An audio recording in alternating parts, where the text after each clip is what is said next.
Hey guys, Manoj Agarwal here. Just wanted to talk to you about cash flow. Right now, we are going through a lot of economic uncertainty, and whether you're running a business or you are a career professional, managing your cash flow is going to be very, very critical moving forward because a lot of governments are trying to figure out, how they can support people who are in need. But let's talk about what you can do in your business or in your household to manage your cash flow more effectively.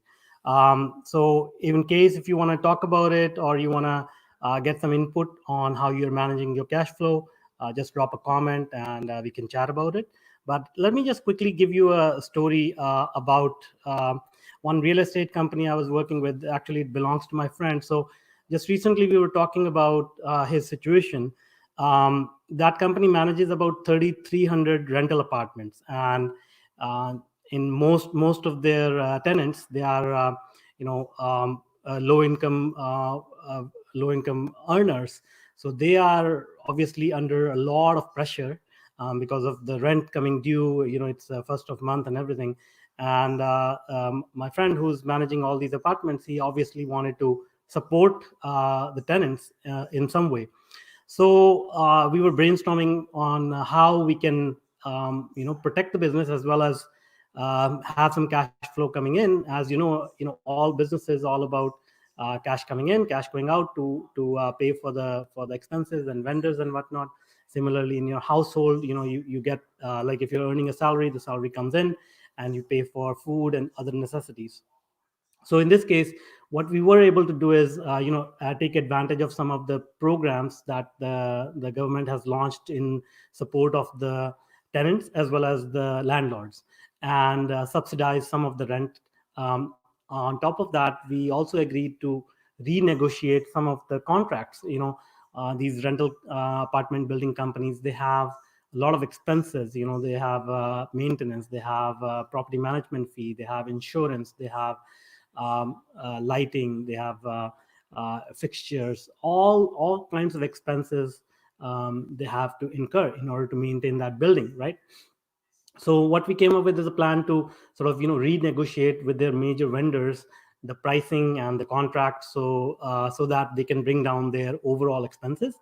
And then coupled with the subsidies that they took advantage from the government, they are able to offer a reduced rate to most of their tenants, and thus they are able to help them in moving forward with their lives and also protecting their own business as the cash flow starts to come in.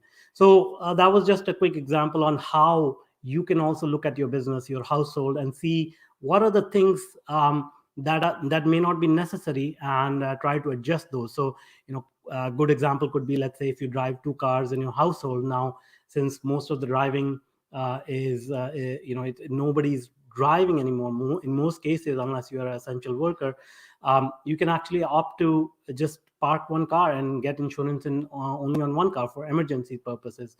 Similarly, there may be some other redundant expenses that you may be incurring. So I will really implore you to go through your credit card statement or your expenses with a fine tooth comb, and then see the expenses that you can actually just eliminate from your monthly expense, or you can renegotiate the price and bring it down, or you can defer the payment. In many cases, like for example, in North America, at least from what I know, a lot of banks are allowing their borrowers to defer the payments until things become more clear. So as long as possible, try to preserve the cash, because in an uncertain condition, that's going to be handy, for buying necessities. And also overall, on a medium to long term basis, try to implement strategies that will help you maintain a relatively healthy cash flow, or at least some positive cash flow, so that you can take care of the necessities. I hope this video was helpful in managing your finances, managing your business, and managing your household. Once again, if you want to learn more about these concepts, if you want to discuss it more, drop a comment, reach out, and we can chat about it. Thanks.